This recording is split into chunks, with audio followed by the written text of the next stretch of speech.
Love as a Construct, which is a track on the Portal 2 OST. Saying the thing out loud. The podcast is an intentional like relationship establishing device, I guess. And the more intentional we are about things, like the more it seems to happen. Yes. And especially if you like establish a pattern in it, like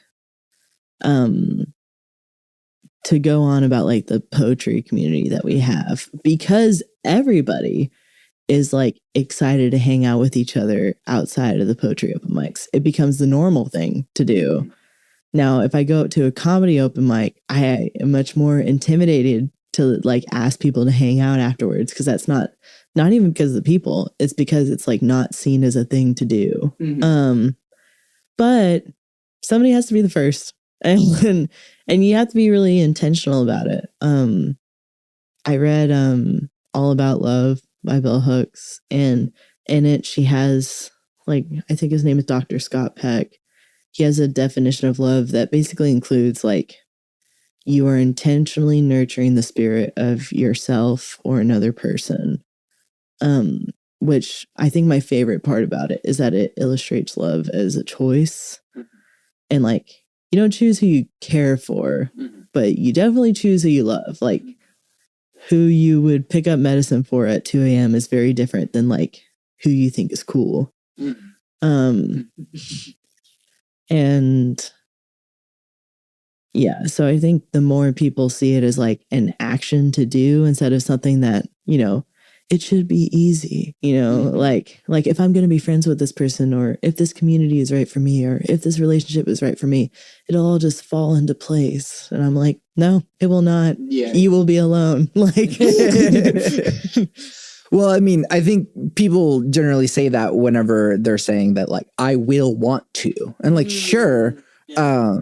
But like, yeah, one reason why like love is one of my core tenets is that like it's a noun and a verb. Yes. Like you can have this feeling of love and you can love someone. Like you need to actively do it. Yeah. And I like that we're using it in the context of like not just like romantic love, but also through like community love, like friendship, and like all this. We have to intentionally do that, or else like it's so funny how so granted I went to Caleb's open mic last week, and that was like my first time there. Yeah. And then it was funny how like afterwards like people talked and it was cool, but it was also a Monday night, and so it's like, all right, I'm gonna go. And then like more and more people just like trickled out, and it's like it's hard to like do that thing intentionally whenever, yes, it's a Monday night, but also like comedians are so fucking awkward. Yes. Oh my God. Comedians and musicians. I'm like, if somebody could do a study on the prevalence of autism in those communities, and I mean that with love, like, I think there'd be some numbers, you know, but like, yeah. Well, and also like both of those crafts are things that reward being alone a lot. Like music requires a lot of times playing the same thing over and over again. Very few people want to do that with you. Very few people want to write comedy with you, except for other comedians and musicians. And so, yeah, I think it is hard, I will say. I think I find myself asking for people's Instagrams, and then I sort of become a mini figure in that person's life if they use Instagram. Like, we're at least continually reminded that we exist. And then on my Instagram, I try to post literally everything that I go to, so that a lot of times people, you know, go to things because they know I'm going. Not a lot of times. That makes me sound very like centered and popular or whatever, but you know, enough times to encourage me to continue doing it. And I also, again, it's that thing of like, you have to be the brave person. Like sometimes you have to be the person that's like, why don't we start a group chat? Or like, why don't we all meet for coffee before the mic to like pitch each other's bits or whatever? And then you have to be really careful about who you let in. Cause like if you let in someone you don't know really well and they're an asshole, it can ruin the whole group. And yeah. So it is hard. And that's the other part, is that like you have to be intentional when things go wrong too. Like, yeah, like love is more fun and like cool whenever you're like establishing something new, and it's like, cool, yeah, let's, you know, do this thing. Like, I'm so glad that we're establishing this community and like we got so much out of it this time. And then like one person becomes an asshole, or, you know, was an ass, and then like, dang it. So we don't want to do it anymore. Yeah. Yeah. The nuclear family did numbers with that one, because now people are like, oh, well, if I have a conflict, chances are it's never going to be solved. When like it could be solved. Like, you know, there could be an asshole that learns. I think more people are picking that up. Like, I think, you know, I'm currently in the process of like working with someone like that in a community. And like, I've explicitly said, like, it's not my goal for you to be gone. It's my goal for you to like do the things to grow and change so that you can be super involved in this. But you do have to do the things. Yes. And yeah, I think it's also like therapy, no matter how much I love it, like Jenny is my light in the darkness. I do think the popularization of therapy during the pandemic has led a lot of people to like going in, not necessarily to become better, but to feel better, which are different things. And there's nothing wrong with wanting to feel better. But it does mean now, like it used to be anytime someone used the word boundary, I was like, oh, that's a safe person. That is no longer there anymore. like everybody knows therapy language now. Like if you spend enough time on Instagram, you probably know all the therapy terms these days. So, it is hard to figure that out. And then, you know, then it's a whole different process to try to explain to people like, yes, you can know what a boundary is, but like the practice of it is very different than just knowing what it is. Yeah. Well, I mean, it also kind of depends what it's for. So like it seems like on face value, like therapy is so that you don't feel so shitty for whatever reason. But like that doesn't end there, because like if you feel shitty because like your family doesn't talk to you, and then like, sure, you can go to therapy and like accept that like, oh yeah, I can't control my family, and like I can accept that like my family doesn't talk to me anymore, and I can feel better about that myself. And like, sure, that's like one way of feeling better about it. But then the rest of it then is like, why doesn't your family want to be around you? And maybe you could like feel even better if you addressed that initial thing.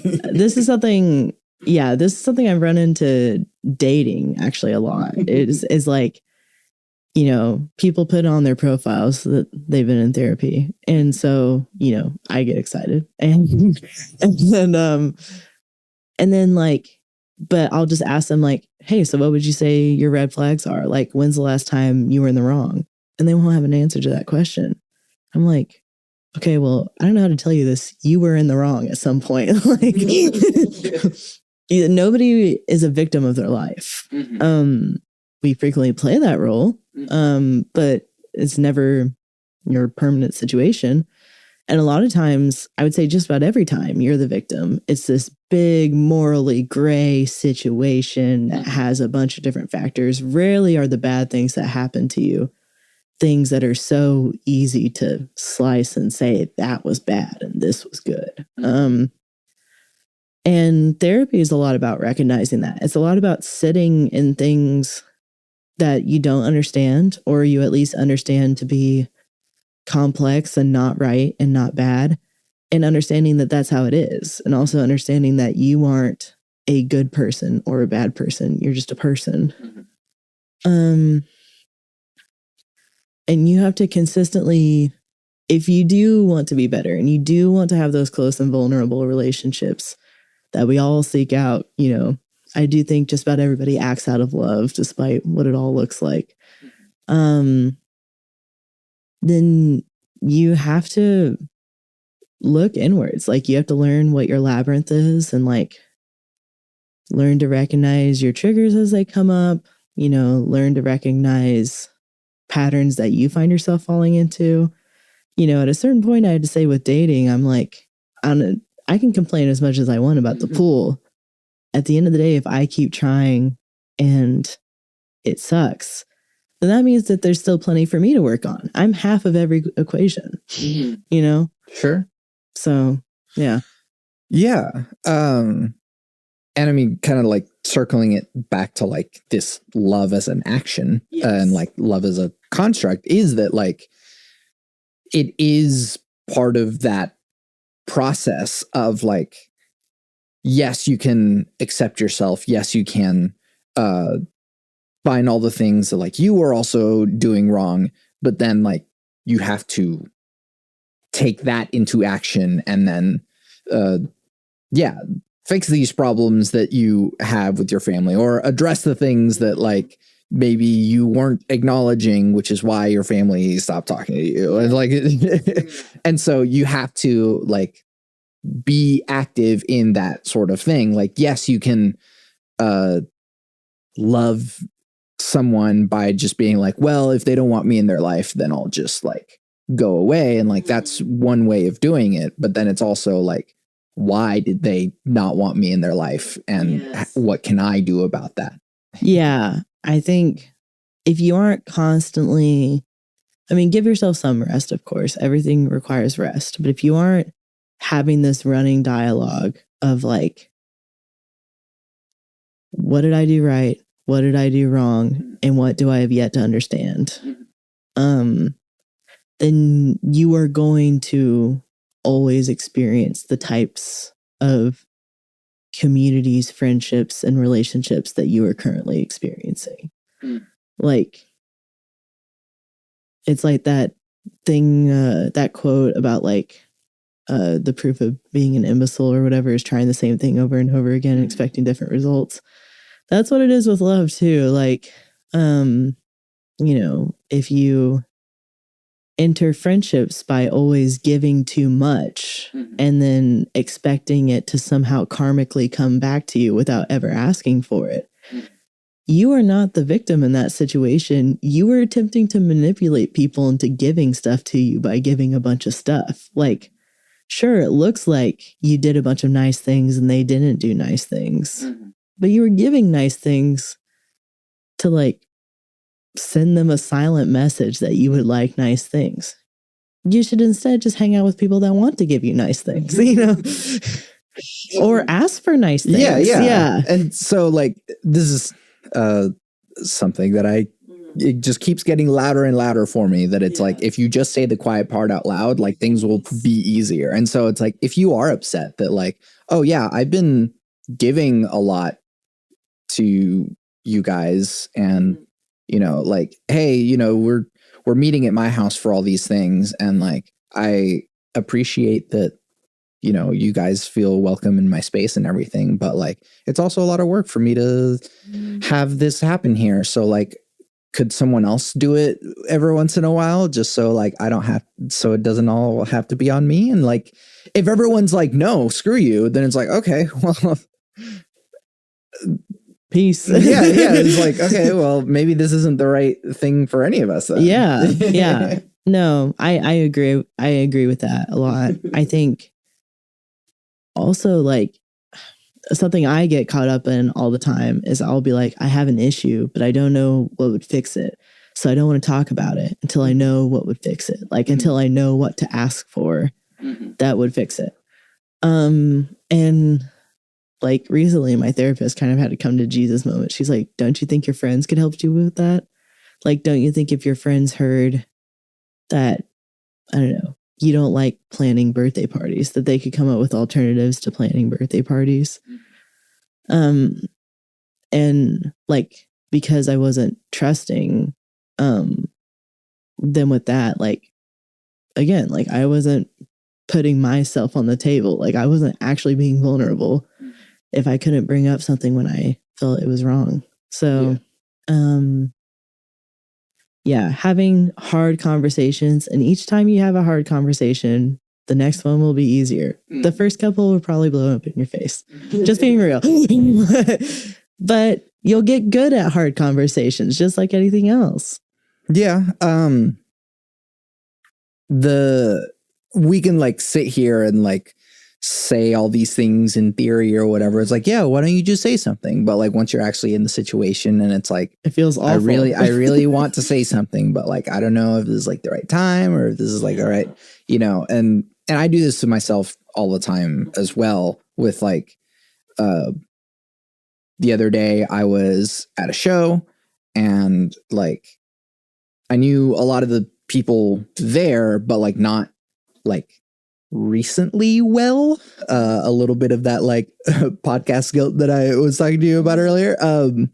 That like, and so I was like there by myself and I'm like, I don't want to impose myself on like other people's like space if like they're having a good time with their friends or whatever. And so I was just like there by myself being like uncomfortable by myself. And it's like, you could just go up to someone that you know lots of people here. You could just talk to someone and like, but in the middle of it, I was just like, I don't want to bother anyone. Why should I impose myself on someone else's time? I'm 90% sure that's why a bunch of people in the music scene smoke weed, because it like creates that circle. And I'm like, because like someone has a blunt, they all stand in a circle and suddenly we're all talking to each other. and sometimes I think about that. The comedians do it too. And I'm like, you know, we can just talk to each other. I love that we have this fun little doohickey, but you know. Right. Yeah. And like, yeah, but it's hard. It's hard and it's embarrassing, especially because like it cannot be guaranteed that each time you will be so warmly welcomed. And you just kind of have to get used to that.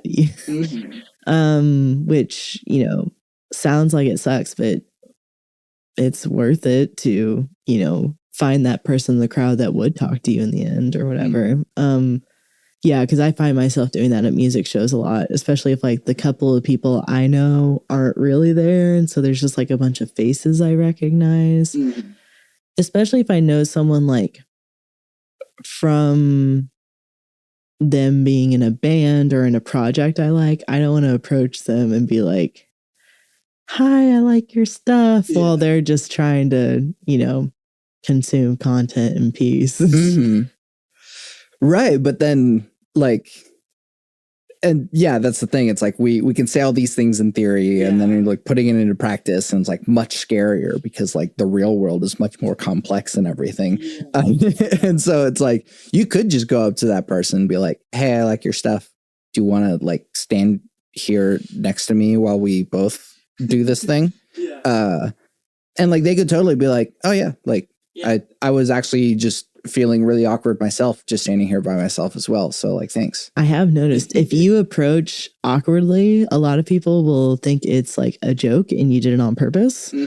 And I've used that as like a tool. Like I've just straight up said to people like, hey, I think you're cool. I would like to feel cool for a moment. Can I just like be in your general area for a bit? And they're like, ha ha ha. And I'm like, I just said it was on my mind. Yeah.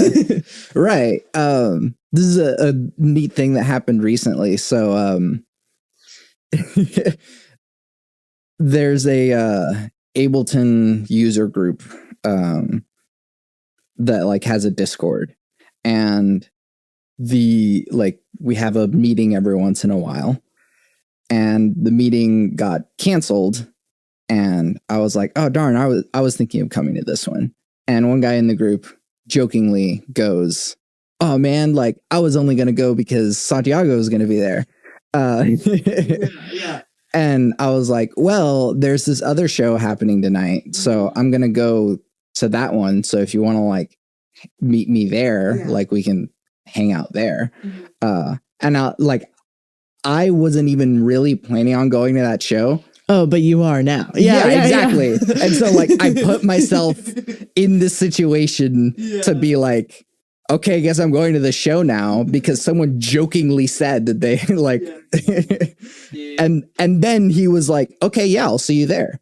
And then we met up and hung out, and it was great. That's awesome. Yeah. Yeah. That's another part of the reason I post a bunch of events on my Instagram is like, if someone does say like, oh, I'm also going to that, well, now I'm for real going. Like, but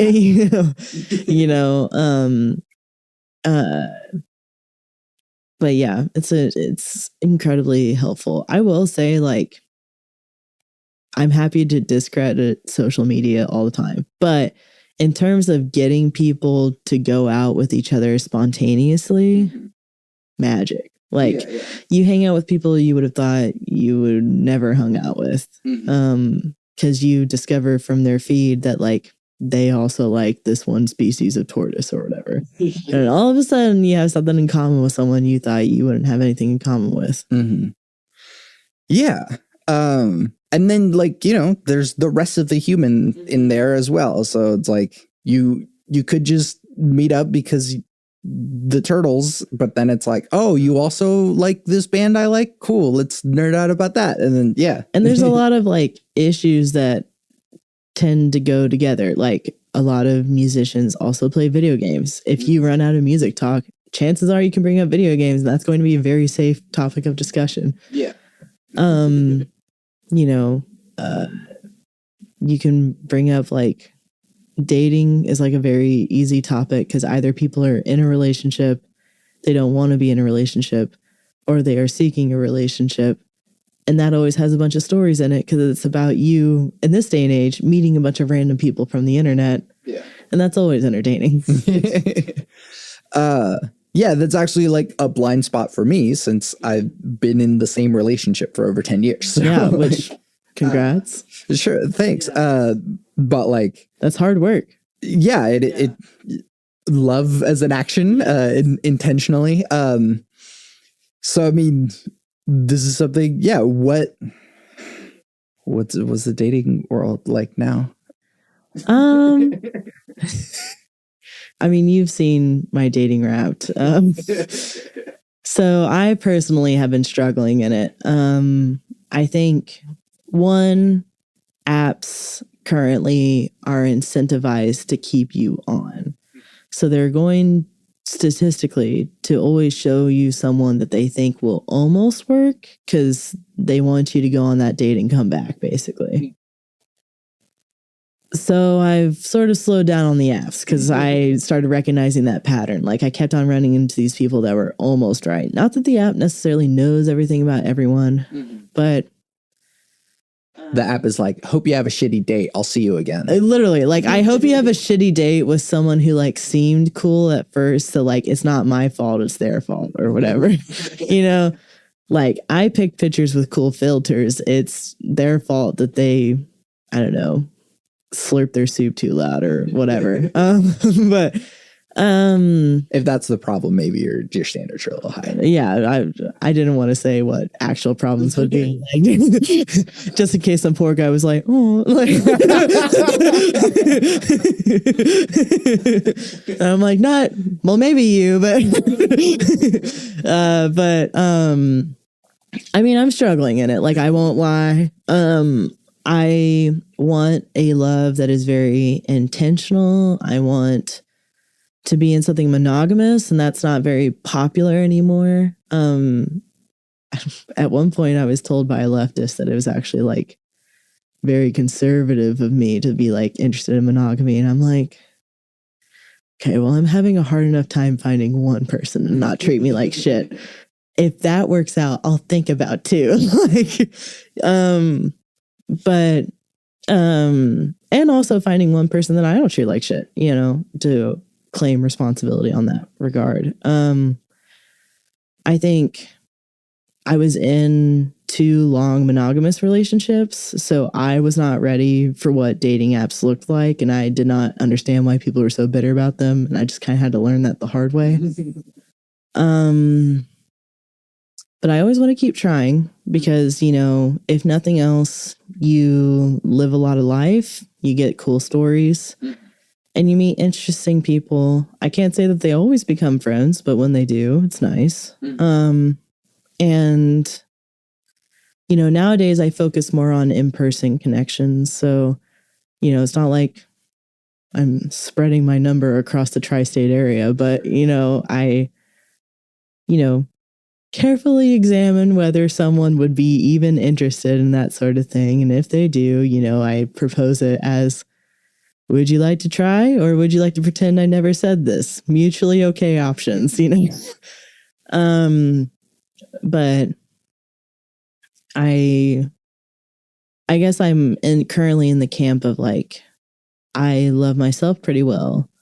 So I don't mind if this never works out. But I do enjoy the process of trying. And it would be lovely if it did work. It's sort of like buying lottery tickets. Like, it's not necessarily about the winning each time. It's kind of about the thrill of it possibly happening in the first place. And sometimes you get a 5. Yeah. If you don't get the mill, sometimes you get a 5. Yeah, I feel like as someone who hasn't dated in since high school, yeah, my perspective is just like, why don't you just like date the people around you? It's because it can have major consequences. Right. Yeah. And I don't know. And that's the hard part too, is that like we've established a culture of like, oh, we can just like be cool about anything, right? Like we're so like upfront and like disillusioned by like, oh, the world is falling apart and like I can see this corporate scheme from a mile away, but it's like we can't like be upfront about our emotions with people. Yes, yeah. Like that was my issue actually when experimenting in the poly community is I like entered it thinking I was associating with people who could have hard conversations because like it must be a hard conversation in the first place to even initiate a poly thing, to say to someone, not just you, even though that's what society deems like the correct thing to do. But I just ran into a bunch of people who were, me personally, like I know it works out great for several other people, but I just kept on running into situations where I was like accidentally a mistress, or I was how people figured out that they actually weren't okay with poly in the first place, because usually I was the third. And then it's the same problem in monogamous relationships. A lot of people discovered that they weren't ready for like an intentional love until they met me, because and I learned with some people that I wasn't ready for an intentional love because you know, when I didn't think about this until it happened to me, but when you experience it on you, you actually freak out a lot because you haven't experienced it before. So your brain is like, we better give this up before it goes away later on. Like, you know, like don't take the good thing for granted. Just don't take it at all. And wanting to have control over how it goes away. So I mean, it's very challenging, but like most, and I take breaks from it. But most days I think about like either what my life will be like if I'm some weird old hermit, or what my life will be like if I'm with someone who does meet, you know, that idea of intentional love and wanting to purposely help each other grow. both of those would be interesting and fun lives. Yeah. It seems like people are just bad at talking, like just communicating in general. Yeah. Yeah. Well, and people don't know themselves. Like, especially in the dating scene, you kind of have to learn about yourself via dating. So it sucks, but like your first couple of relationships back out on the scene after a relationship are more going to be learning exercises than things that are like fruitful, chances are. Just because like a lot of people aren't encouraged to think critically about what they like, and what they can provide, until they're there. And then by that point, like if the answer isn't magically what it was supposed to be, then sorry, roll the dice next time. It seems like, just like there's a really bad education on, I don't know, people knowing themselves, people being able to communicate themselves to other people, like that. We spent so much time learning algebra and we like didn't spend enough time, like, I don't know, this is something that I talked to my brother about, that like emotional intelligence is as important as just like intellectual intelligence. I think it might be more. So. Yes. Like it is how we survived back in caveman days. Like your cortisol levels, like there are these, this is taught in the disability community a lot. There's like this town that people studied of these Italian people who ate like fried food every day and smoked way too much and drank way too much alcohol. And they were all living a really long time. And people could not figure out why. It's because they were all so close with each other and loved with each other and saw each other every day. And like for men who date women, you're more likely to live longer if you have a relationship with women. Fortunately for women, you are going to live a shorter amount of time. But that's why I don't really, as a non-binary person that's frequently basically interpreted as a woman, I'm going to be careful about who I end up with. Like, and so it's not that there haven't been relationships. There just haven't been relationships that I want. And yeah, that's just the cruel part of the process, is you can only learn by doing and experimenting and seeing how certain touch or certain tenderness works for you. And you also have to examine like what you were taught love was by your core unit growing up. Yeah. And examine what parts of that you'd like to keep and what parts of that you'd like to change.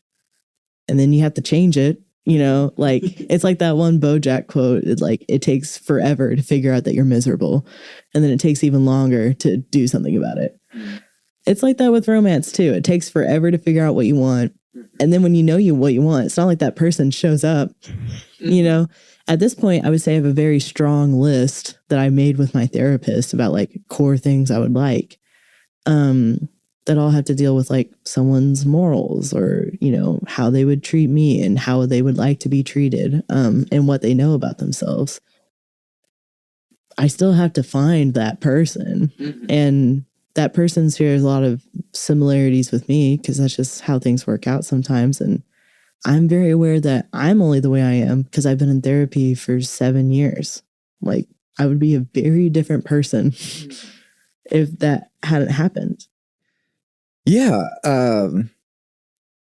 Emotional intelligence can be taught. Yes. And it can be taught from multiple sources. I used to be strong on like only therapy, but you can get it spiritually from a community. There are many ways to get emotional intelligence. Yeah. And like, it seems like America's just bad at it. Yeah. Maybe Oklahoma specifically, even worse. Yeah.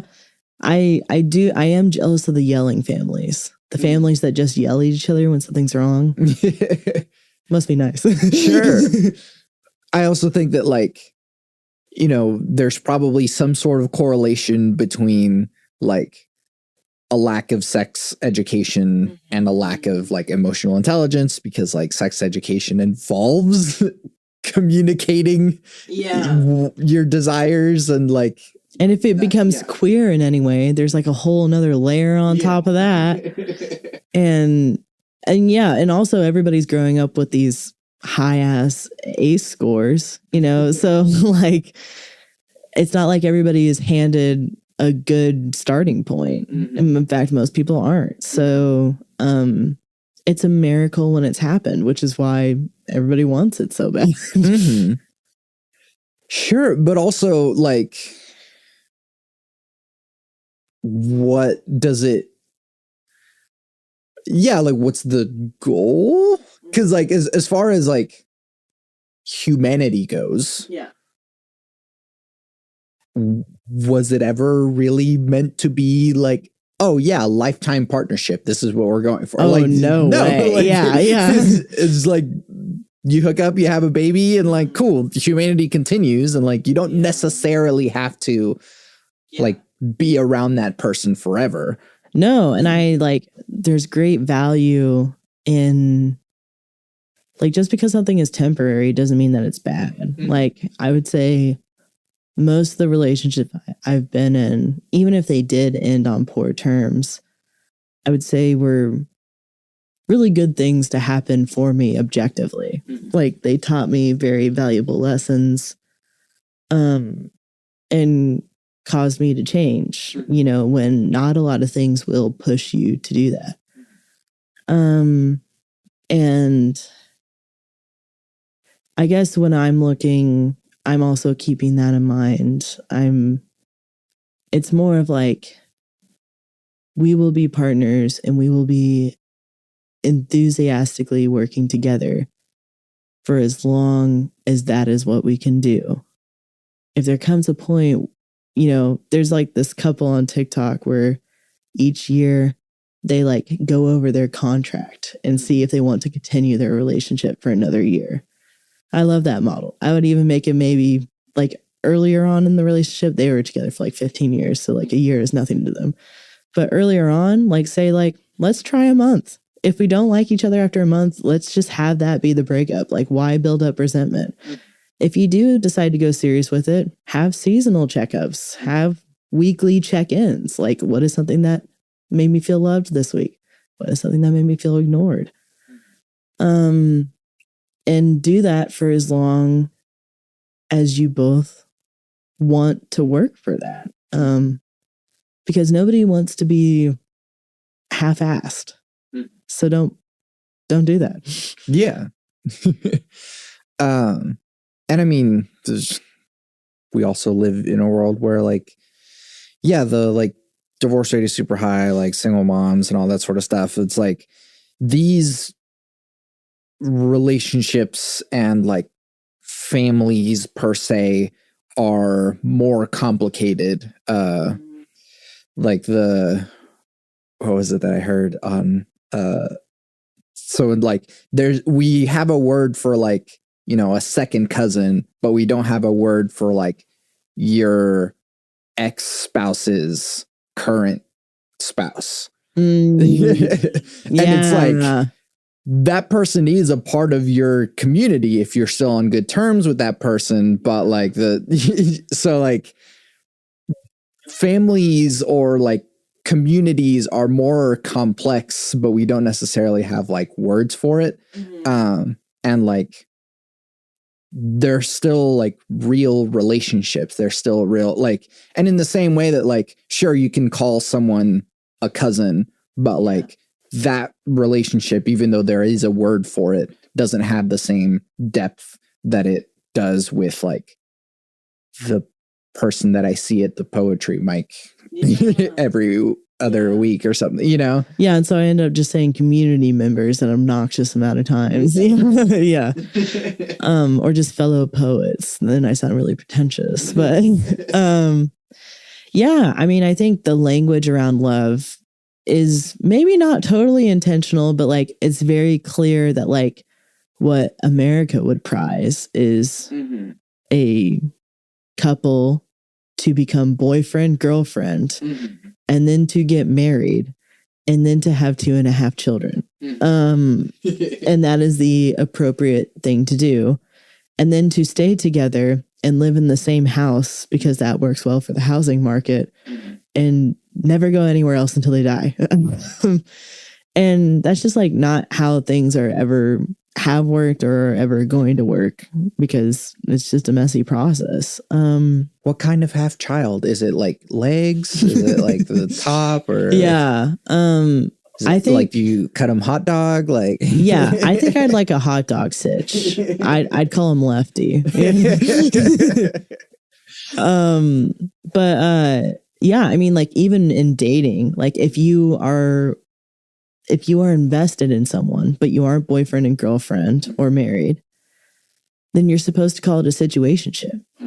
Even if you both are on the same page about it not being labeled, even if you both have great feelings for each other, but for whatever reason that label brings fear or worry, it's called a situationship, which is very like minimizing of what it is. And I think that is like in some ways intentional, because it's supposed to encourage people that any love outside of the train that goes to marriage is a bad love. And it also leads people to think that if they aren't ready for marriage, then they aren't ready to date. And I'm like, those are very different questions. Like, I'm not sure that I'll ever marry someone, because that would mean a lot of things for me personally. But wouldn't it be nice to, live with someone and, make breakfast and do laundry together? That sounds delightful. Right. Well, like, at that point, then, like, what is dating?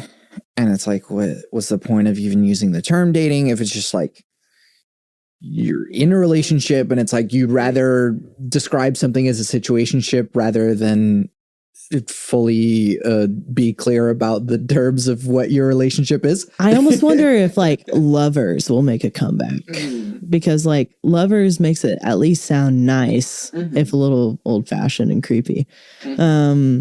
But I wonder if that'll make a comeback. Because I don't know, we used to have a lot of words for these like weird relationships, but I think then people realized like, oh, if we treat them as like real things, then people will do them, and we don't want them to do them. So, and also like movies and stuff, like you never see someone or you hardly ever see a relationship that is temporary as something that is like good.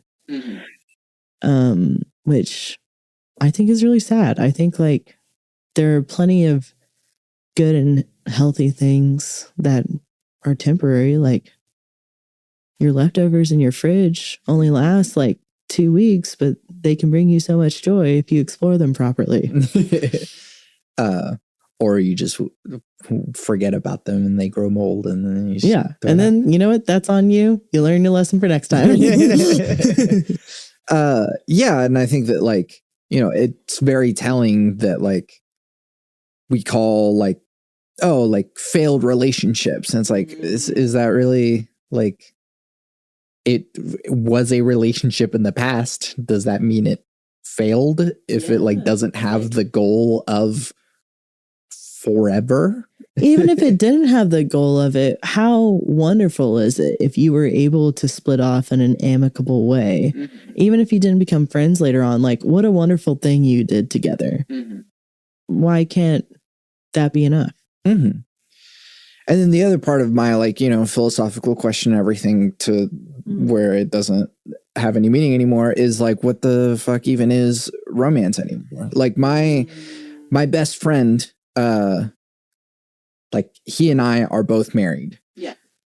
We are like kind of romantic with each other. Like, and I don't know, what does it mean to be like romantic with another person? Like, so does it even matter? Like the definition of like, oh, like there's someone that I really care about and like I want to do things for them and with them, and I really like care about like what they think of me, and I really want to like impress them or like make them happy and stuff. And it's like you're just describing your friends. Yeah.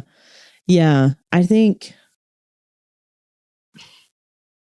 romance, like, it's one of those questions that doesn't have a helpful answer, really. Like, it's just like, it's going to look different for everybody. Like, what is going to make me feel loved is like an obnoxious amount of poetry and creative pursuits, you know, communication that is honest, and, you know, touching each other and stuff.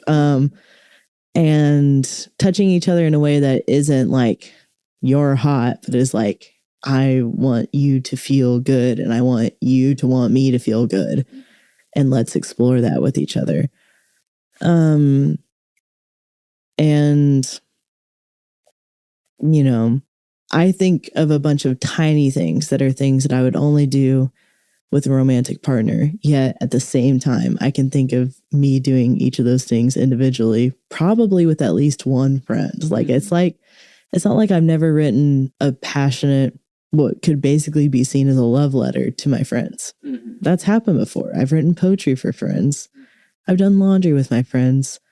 And then I've certainly slept with people that want nothing to do with labels at this moment. So, like, is that to say it was or wasn't romance? I guess that's up to my journal, but you know, it is a very, it's like defining, I know you have a definition for music, but it's like defining music. It's hard to do. Yeah.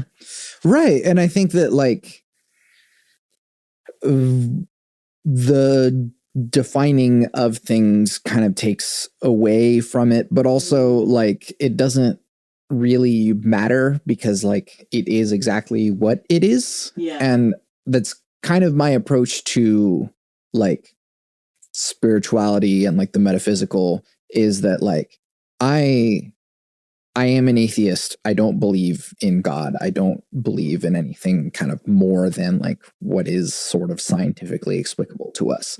But like coincidences happen, and like all these other sorts of things happen. Like whenever you do like a tarot card thing, like it's definitely doing something, and it's like you can treat it as exactly like what it is.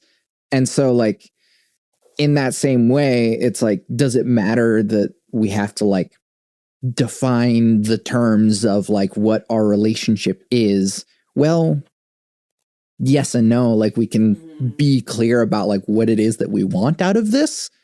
And if like we want this kind of thing to continue, or if we want this kind of thing to not continue, and it's like, all right, let's just be clear about everything else. Exactly. It's like regularly examining and putting into this project, basically. Like, I like this last year learned a lot about like from therapy and stuff about like being guided by joy. Like there's that famous advice that you hear about shopping where like, if you don't love it in the dressing room, don't take it home. It's not enough to just not feel ugly in it, for example. You have to feel awesome in it, and then you take it home. That's kind of how I've chosen to approach everything. Like it's not enough if it just doesn't hurt me. It has to be something I'm looking forward to, or in the case of romance specifically, be someone I'm looking forward to. Yeah. I want to just like take this little side passage. Shoot. Say when I have this thing that like in shopping where we call it Murphy's constant. Do you know what Murphy's law is? Yes. Anything that can go wrong will go wrong.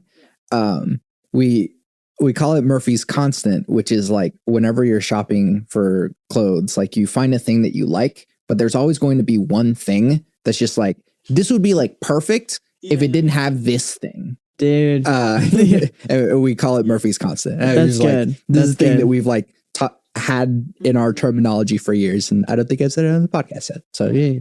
Murphy's constant. New lore. Yeah. But I mean, you could probably just like apply that with like, I guess relationships as well, is that like, oh man, I love everything about how this thing is going, but like there's this one thing and it's like, what are you willing to work on? Right. Yeah. And it's like, are you willing to communicate about it? Are you willing to like, do the work? Yeah. My hair makes me look like a kiwi right now. For a lot of people, that's not going to be cool. I had to find the people that are going to be cool with it. As someone that's been on both sides of the hair length spectrum, God bless. It doesn't matter. Like it's really all about confidence. You can have no hair. You can have really long hair. Just do the thing. There's a brief period where I looked like a pirate, and I'm missing that, but it's okay. We'll be back there soon. Just wear it. It's fine. I want to like keep going down this path of like the blurry lines between friendships and romance, because I've been in that. Sorry, go. No, it is more that like, I guess what I said earlier with like, why don't you just date the people around you? In my ignorance about the dating scene, is that like, because the people around you are like the ones that are able to understand you, and then like hopefully those kinds of things are easier to be resolved with as well. And so it's like, sure, you can meet like a total stranger through a dating app and like try and establish all these things at once, but then it's like, hey, I've been seeing this person and hanging out with them for like a long time because we're around the same stuff, and it's like, maybe we should try this thing, and like it's a lot easier that way. And I think also and harder sometimes. Yeah, I think what would help the gray feelings a lot more is also just acknowledging up front, if it is someone in your circle, like, this might not work out. What would we ideally like to happen if it doesn't work out? Like, if with your friend in this hypothetical land, you were to choose to explore this like mutual romantic space, I would hope, that you guys are close enough that you could have the conversations to say, like, if this doesn't work out, what are we going to do about it? Like, and, that can look like a lot of different things. I've had the most success with not talking for a while and then coming back to it. Like, if it doesn't work out romantically, then take a break, let yourself grieve, and then come back. And when you come back, try your best to be friends. You will be different friends, but that usually that's the path of the least obstacle I've found. Yeah. I mean, what difference does it make if you've seen each other naked? Exactly. Like, everyone has a body. Especially like if you were introduced to that person more closely to who they are versus someone who is seeking to be chosen, then you know a lot more about what you're signing on for, and you also feel a lot more authentically chosen because, let's say it's like a D&D group. They saw you every time you rolled a natural one and decided to have a little rage fit about it. And they decided, no, I'm still into that, then that's a lot of a better bet than some guy. Yeah. and I think that's like a good difference to, I don't know, like, should dating apps just be like friend apps? Yeah, I mean, like, it's how people are making D&D groups these days. It's just like signing up for Bumble Friend and making that happen. And whatever tools people can use to make friends. I mean, I have yet to have success with it besides in high school when I dated a friend and we had a good relationship for 4 years. But, like, I'll be sure to let you know. It just, it's scary to initiate. Like, there was one time with a friend, we initiated something like a bit more casual, for lack of a better word. And then I ended it. And he was super cool about it. We've been cool about it since. So it is possible. You just kind of have to be obnoxiously like, hey, how's it going? How is everything? Yeah. All the time. Like, yeah, I would say it has to be one of your regular conversations. Like just about every time you hang out, you're also asking about the status of what you're doing. Mm-hmm. Yeah.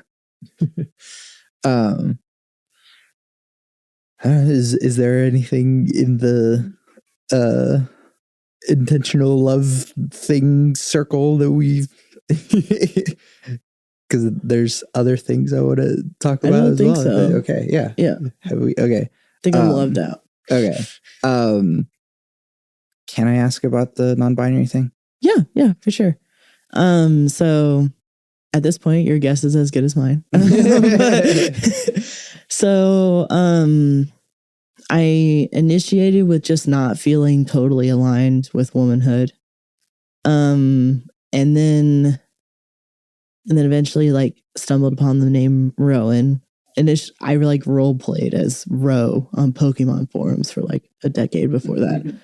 But it was spelled ROA, and I was like, is that weird? Because that name looks like kind of ethnic, and I'm very white, so it'll just be Rowan. And people can call me Ro if they want to. But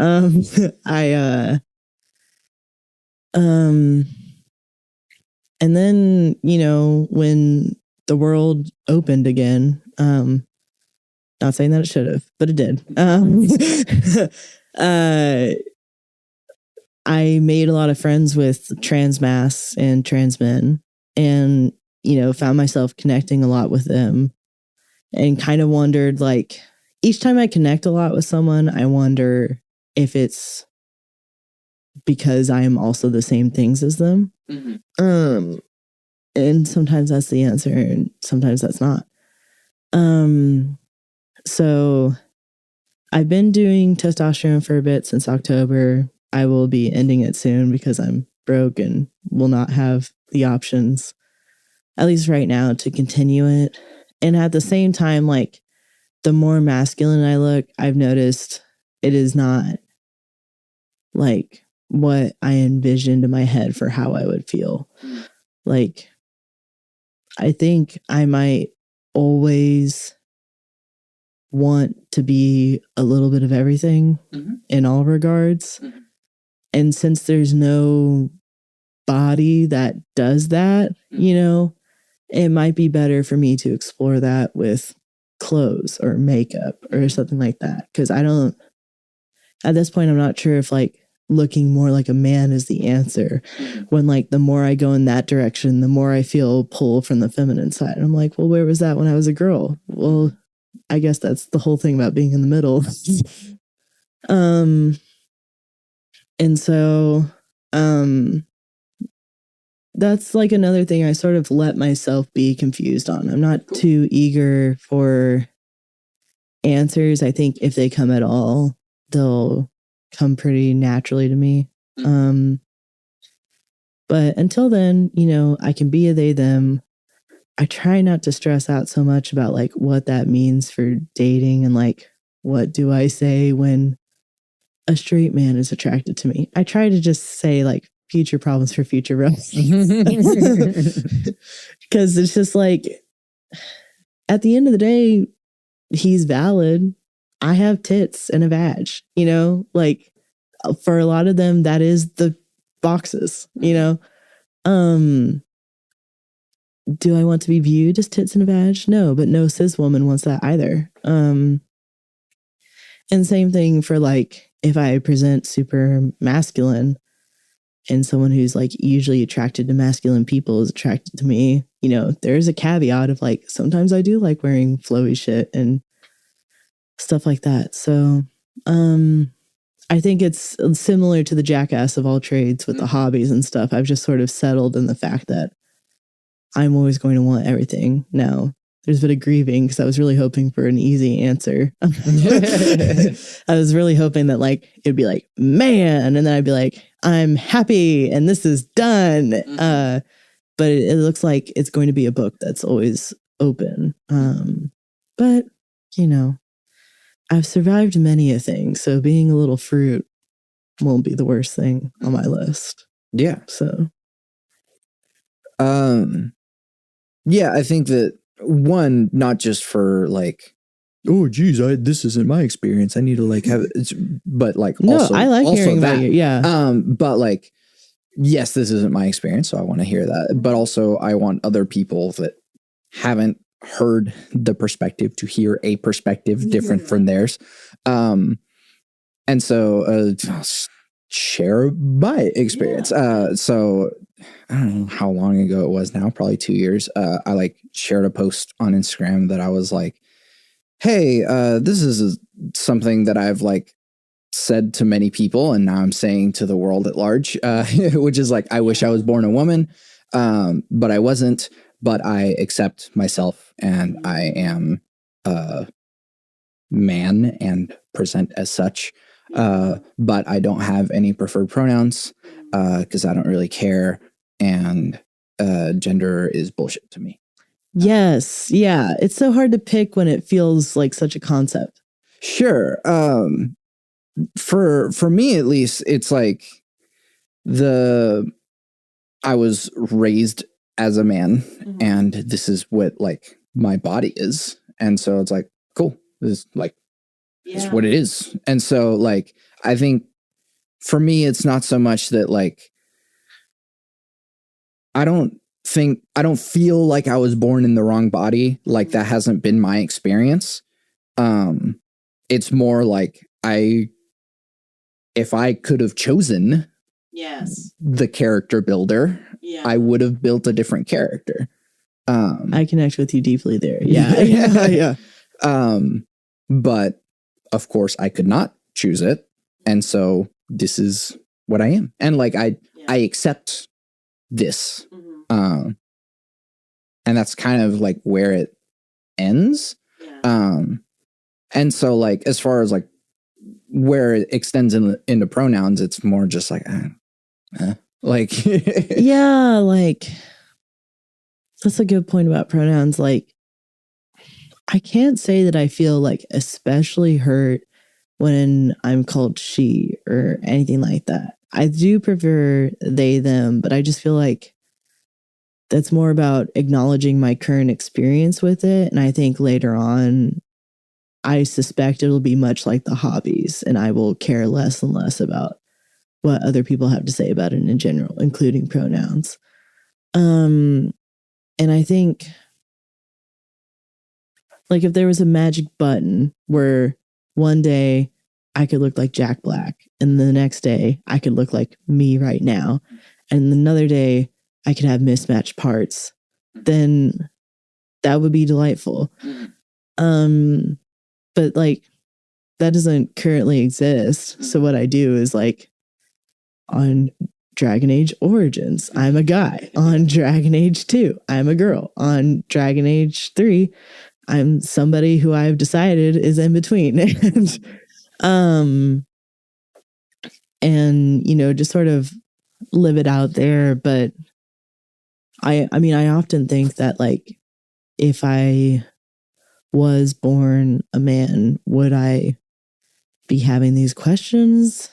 Would my life be easier? I'm not sure that it would, because I'm majority attracted to men. So it's not like the life of a gay man is easy. Or at least someone who appears as a gay man. So, yeah, it's just a lot of like sitting in indecision, which is my number one hobby these days. Yeah. So I think like another reason for my intention of that is to like also show that like no one has it figured out. Like everyone's experience is really different. And so it's like, even though for me, like this is what it looks like as far as like what you, I guess, could describe as a queer experience. Yeah. But like yours is different from mine. Yeah. And what that means for you presenting as non-binary, it doesn't mean like, yeah, all of whatever assumptions that anyone has about what or who or anything that anyone is like is actually just relevant to whatever their story is like right now. Yes. And like people, I get frustrated because like online, the discourse sometimes gets to a place of like, what would you have been if nothing happened to you or whatever? And it's like, well, things did happen to me. So I am this because of those things. Like maybe if I lived in a world where exploring guy stuff was more acceptable, like if I could have played more with Legos than with My Little Ponies, maybe I'd be a My Little Pony trans man right now or whatever, or a Lego trans man right now. But I'm not. I was shoved into the ponies, ended up liking the ponies a bit, even though initially I didn't want them. And I'm here now. Same thing for like queer relationships. I see a lot of like, if your boyfriend identifies as straight instead of bisexual when he's dating a non-binary person, like that means he doesn't recognize you for who you are and stuff. And I'm like, well, who you are has a hell of a lot more to do with like your interests and stuff than it does with what, you know, name out of the bucket you've chosen for what you identify with. If you decide that that is like an incredibly important part of yourself to recognize, and then your partner chooses to say no, and that's a whole different thing. But to act like as if like let's say like a gay man is wrong for being attracted to a non-binary AMAB person. Well, are they? Like, you know, and it's a lot more complicated than that. Like every relationship has its own story. Every person has their own story. Nobody fits cleanly into any of this. Right. And that's what I think, kind of what I do with this, like with the podcast specifically, but also like with everything else, is that like everything has nuance, right? And so like, which is kind of why I like don't, you know, I don't know what word there is for like my queer quote unquote like I end up using the word is. just queer a right lot. exactly Yeah of like wish I was born a woman but was not, and I'm okay with that, but I'm also not affiliated with like gender as a construct at all. Like, do I have to say that entire thing every time? Like, a lot of spaces would have you say that. Yeah, like, and so like the truth is that like everyone's experience is really nuanced, and so like I don't have value for the boxes, and so like it ends up being like annoying and controversial in like a lot of different regards as well. But sure, I'll say it. I think that like something like ADHD as like a diagnosis is too boxy for like what the thing is. I would say that for autism too. And so it's like there are patterns of behavior that people have, and like we have put the boxes there so that we can like describe them, but like once the diagnosis is there, like we've now made the walls of the box with metal instead of like. And they'll also be like, we did our work, you know, like you know what it is.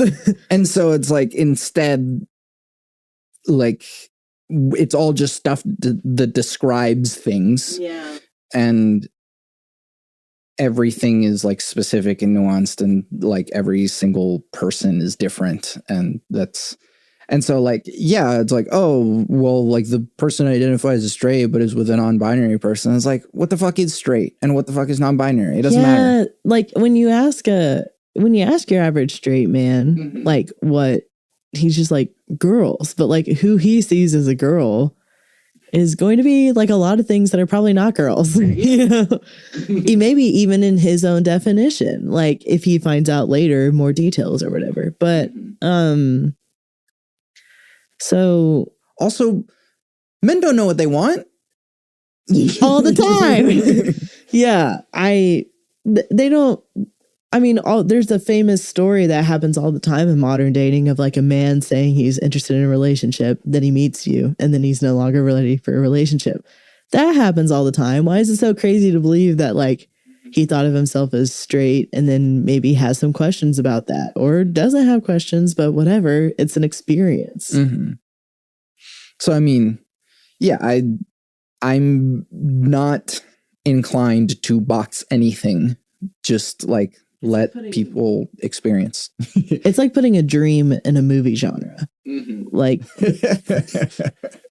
it's not going to happen. Like, you might find 8 words that accomplish what that dream did. But even then, if I said, I am a mystery thriller, sci-fi romance, that doesn't tell you anything about what actually happened in the dream. So why don't you just get to know me and see if you like it? Yeah. Yeah. That's why Everything Everywhere All at Once is so good. Oh my God. Yes. Congratulations, that film, for sweeping the Oscars. Dude, I whimpered in the theater. Like when he said laundry and taxes with you, out of me came like oh. Like loud. My friends turned over and looked at me and they were like, hey buddy, you okay? I'm like, no. Is there anything more that we have to say about these things before we that's the time. Okay. All right. Yeah. Rowan, thank you for doing this with me. Yeah, thank you for having me. This is fun. Where can people find you and your things? I'm at Rowan Oakie, ROWANOAKIE on Instagram. And then I'm in a improv troupe that explores friendship, inside jokes, and road trips called You Had to Be There. And we're at You Had to Be There OK on Instagram. Our next show is Friday, March 24th. Beyond that, in person, I'm bit bopping all around OKC. So chances are you'll run into me. Yeah. Go to open mics. They're fun. Yeah, especially at an open mic. Yeah. I'm Santiago Ramones. And I'm Rowan Weathers. What's playing at the end of this? Sinking. Yeah. Sweet.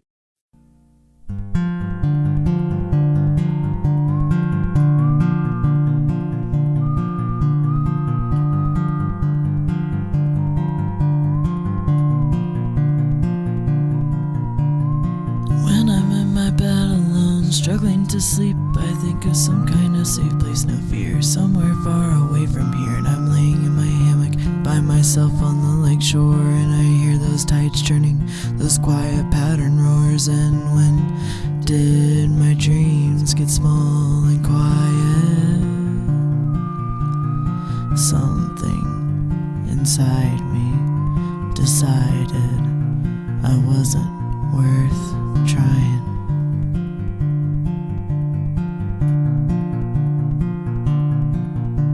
Was it always a part of me? This frantic clinging to something sinking.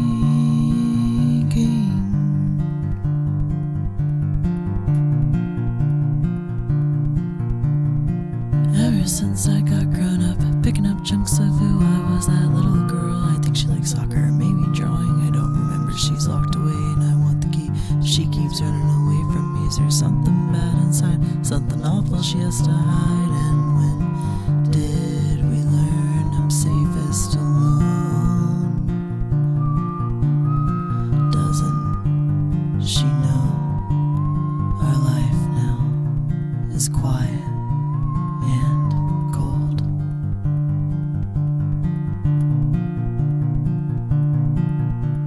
Was it always a part of me? This frantic clinging to something sinking.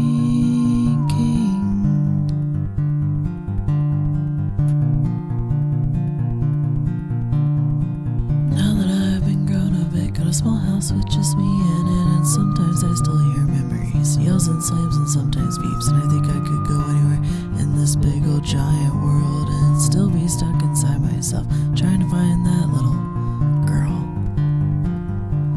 That little girl.